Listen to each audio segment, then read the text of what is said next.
How much do you decide to raise? No, I mean the equity. How much equity you should be giving in? To give away. That's what we. Yeah. That's a very long, drawn-out discussion between two parties. Yeah. But also, there's the amount of free float that you want to open up as well for your current and future employees, because you have, obviously all startups want to get the rest of your people in your team on a journey with you, so you need a good free float as well. But yeah, that's a big discussion. It's the same as the valuation, right? So the percentage you give away is what sets the valuation in the beginning.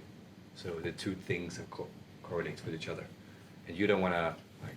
It depends on you. If you want to give out 50% of the company very early on, then it's up to you. But I think you probably don't want to do that. Typically, you're looking at each funding round at about 20%, like between 10 and 20%. I would say that's kind of what we aim for.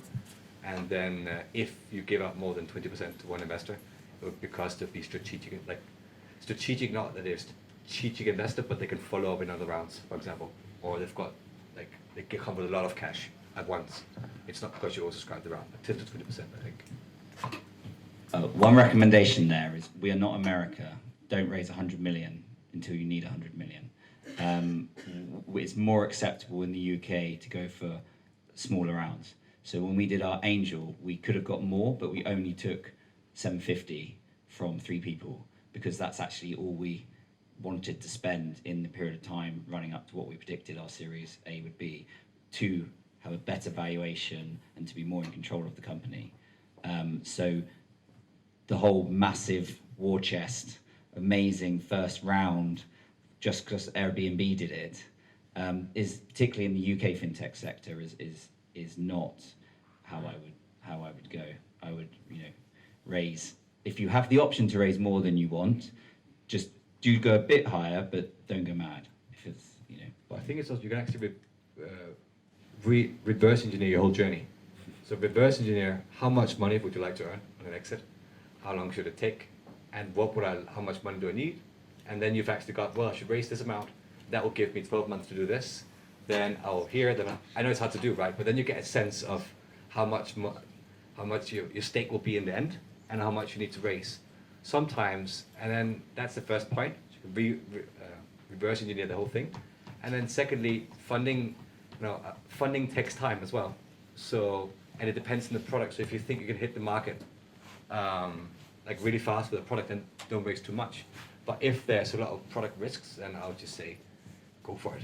Like this one, like give it a go. But keep in mind that in order to reverse engineer the journey, you cannot raise the next round before you can do 3x exit.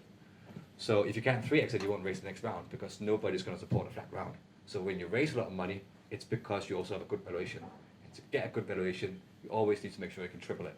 So I would never take in money at a valuation where I couldn't triple it. I think that's really important because then you know you can take it in and you can use something.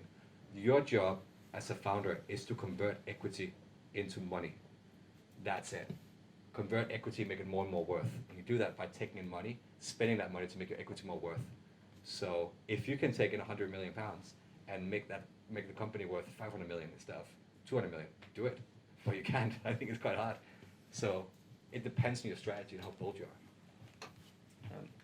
Anything, just to add to that, I think you're on this panel. You're the optimist, and I'm not the realist, but the pessimist maybe. I don't know. But I'm working with a client at the moment who's raised multiple investment rounds. But as the founder, their idea, really passionate about it. They currently only have about 14% of the equity, and as a result of that, they've lost their drive. They've lost where they're going. The company's, worth, last valuation was like 15 to 20 million. So it's not, it's not what they were going in. They were looking. It's still not bad, but they haven't got the drive every day to go in, and they're coming to me. What's going to motivate? How do I do this? How do I resolve this? So you do have to be really careful. You've only got, I always use, you've only got this one pie that you can only give away so much, and you think you're giving away for free or raising the investment, but it will go down, go down, go down. And funnily enough, it's where we haven't really spoken about at all so far about actually what Capitalise do, the debt financing, but it's certainly where you are down the line, maybe not in the early stages, but down the line. stuff like debt financing becomes a much bigger play, because you suddenly giving away some of your equity becomes really, it bothers you far more, and there's other ways of getting some money. Yeah, I suppose this is something we haven't. So I was in venture capital. I was the operations manager, which meant I was the person you sent all your cash flows to. I looked at your cash flow and went, "Oh wow, you're quite healthy," or "Oh God, you." yeah." So sorry. And when receiving all your cash flows, it's quite amazing how many VC-backed companies are not doing very well. And when I say not doing very well, I'm not saying they're not sustainable businesses. I'm saying they're not 10x businesses. And there's a really big thing at the moment. And what I did is, in my journey, I had one of my clients, they needed a bit more money, not a huge amount more money. They were a 2x company. They were not a 10x company. I knew that we weren't going to do any form of follow-on with this company.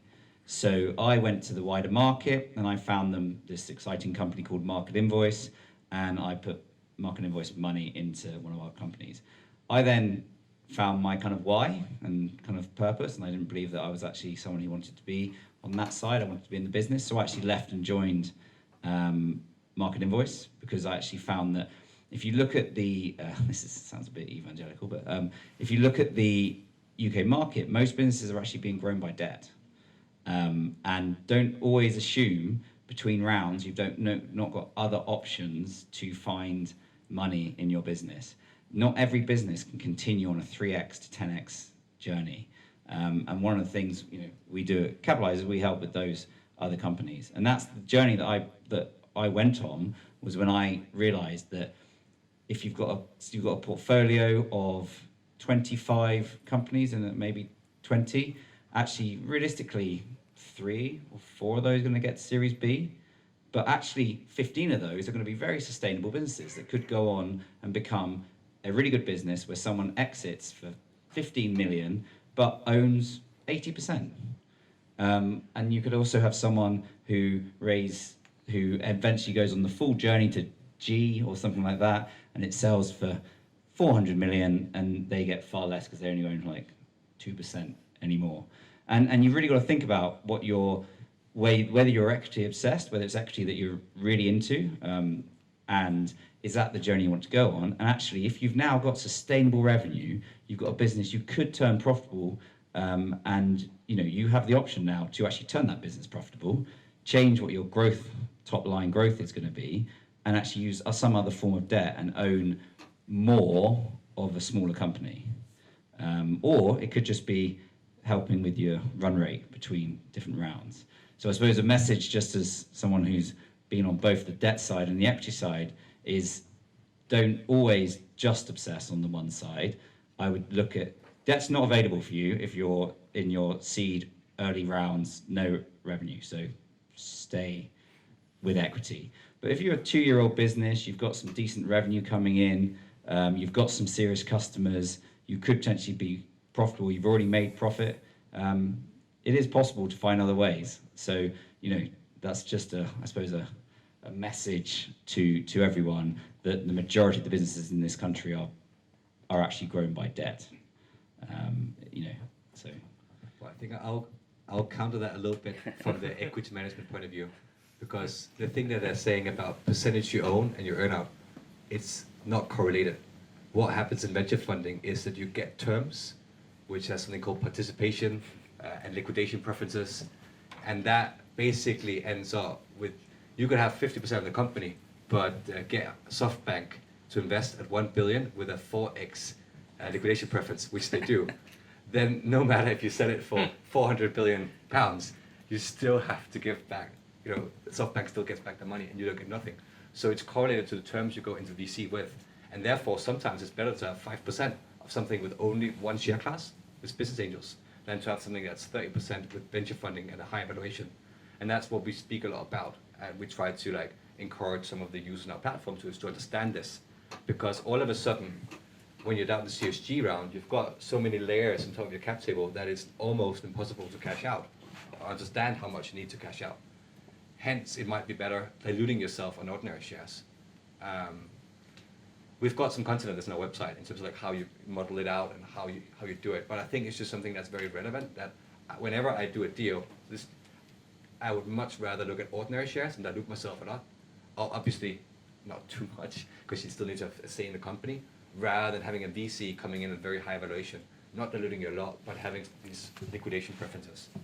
All it means is that they're entitled to get their money back a certain amount of times, and then also get a certain percentage of the company. So let's say you invest £100 million into a company, and you've got a 2x liquidation preference, and you earn 50% of the company, right, as a VC. And then, I said 200, right? And then you exit for 400, then they get all their money out because they've got a 2x liquidation preference, right? So they're entitled to get their money back 2 times. And yes, you as a founder get nothing. So there's a lot of parameters that goes on. That being said, I also feel like in terms of with some of this, because I do believe that is good, but once you play the venture game, I would almost say, if you take in a VC, it's because you want to grow your company by making your equity more valuable.